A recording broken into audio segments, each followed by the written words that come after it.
Christian McCollum back with the PlayAction Pod, sponsored by PlayActionPools.com. And I've got my good friend, Richard Davenport from the Arkansas Democrat-Gazette and the Whole Hog Sports.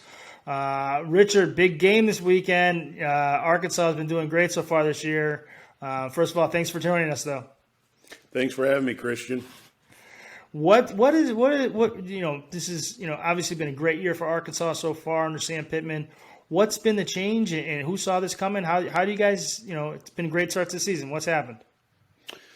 Well, as I was saying earlier, excuse me, I believe under the Chad Morris, the 2 years, they went 4-20, and that was in my lifetime. That was the worst 2 years of college football I've ever seen out of Fayetteville, Arkansas, and I knew the talent wasn't reflective of that record. I thought the talent was better than what was being shown, so I'm not shocked by what has happened, but at the same time, Coach Pittman has changed the culture.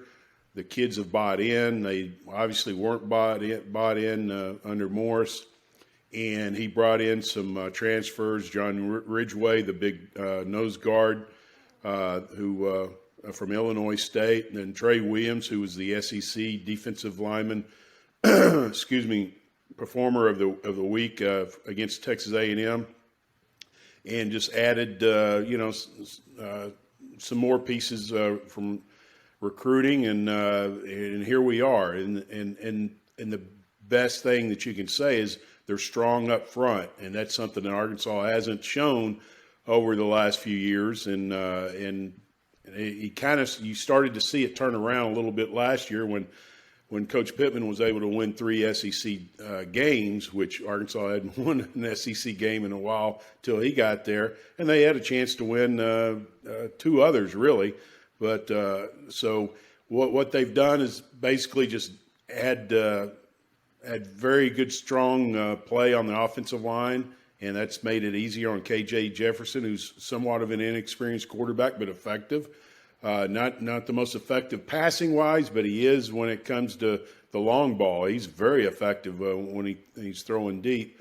And then the defense is just flying around. This defense reminds me of the 2014 defense, which was number 10 in the country in total defense, how they fly to the ball. I mean, there's not just 1 or 2 guys near the ball carrier. There's 3 or 4 or 5 guys. I mean, they just swarm. And that's what hey, you got to have effort on defense you got to have talent, but also you got to have effort. So I think all those ingredients have kind of reflect where they are right now, 4-0, and like you said, going into Georgia. And those same ingredients are the kind of ingredients that make it kind of sticky, right? So it's not just like a flash in the pan when you're talking about, having good culture and good offensive line play, good defensive line play, effort on defense, and a quarterback who can run the ball. I mean, those are the kind of things that can help you continue playing well moving forward, right? Oh, no doubt. And I think with KJ just being a sophomore, that's very promising about the future. You obviously will probably maybe lose some. You will lose some guys on the offensive line after this year, and the defensive line too. You got to reload, but it appears that they'll be able to do that. But only time will tell. But I think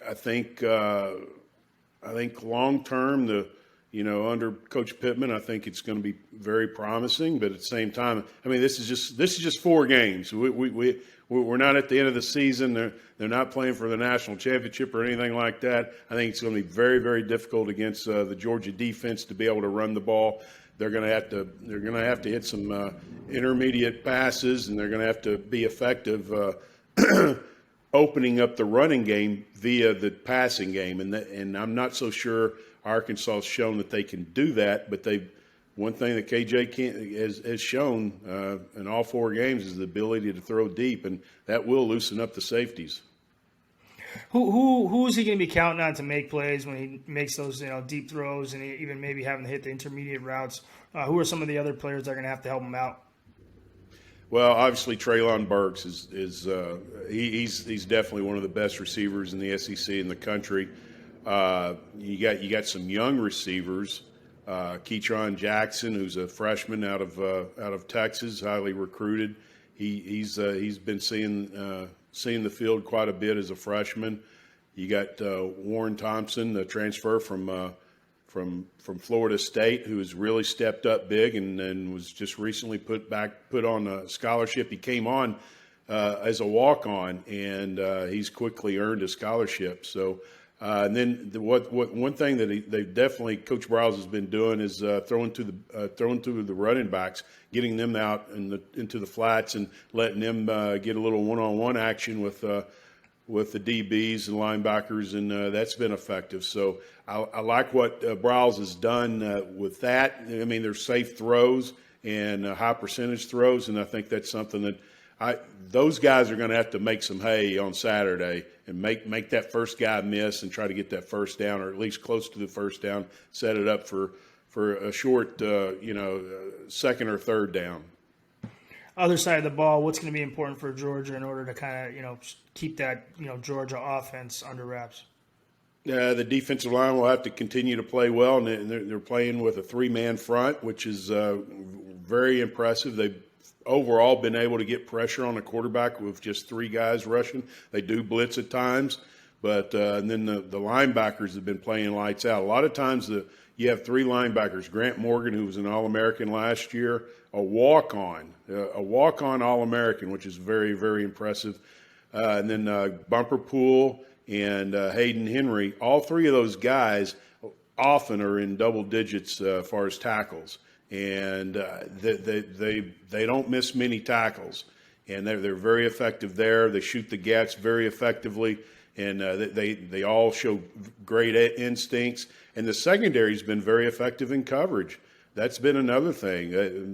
The quarterbacks that have played against Arkansas kind of struggled trying to find open receivers. So you got to give Barry Odom a lot of credit. I tell you what he's done with this defense from last year to this year is quite impressive, and they're a top 20 defense, and maybe even better. You talked about it being just 4 games still, and still having a lot to prove, and some people they still have a lot to prove to. Apparently, are the odds makers. Georgia's about an 18.5 point favorite in this one. You don't see that much in a top 10 matchup. What's your prediction for the game? How do you see this one playing out? Well, I would go with Georgia because it's at home. They're obviously a more established program. Arkansas is trying to get to Georgia's level, and I understand. Georgia's been there, done that. Arkansas is just getting there. Being in the top 10 for the first time since 2012. So I think. I understand the odds makers. They're going with the safe bet. What they see is a team that is established, and they win the big games. Arkansas's won a couple of pretty good games against Texas and Texas A&M. But you're going from top 10, maybe top 15 type caliber team to now to top 5. And that's a sizable jump, and usually the difference is pretty noticeable. And then you're playing against them at home. I just tend to think that it's going to be an uphill battle, but I would not be shocked if Arkansas could pull it out. If they're able to run the ball effectively, get 125 to 150 yards on the ground, keep them honest, and then the passing game is effective, and the defense plays like they're capable, and who knows? Get in the fourth quarter and see what happens. But I would go with Georgia, but at the same time, not shocked if Arkansas pulls it out. Okay. All right, Richard, we really appreciate it, man. You can check out Richard. Make sure you follow him on Twitter. It's at AR Recruiting Guy. Check him out at wholehogsports.com. We really appreciate it, Richard. Thanks a lot. All right, buddy. Thanks for having me, Christian.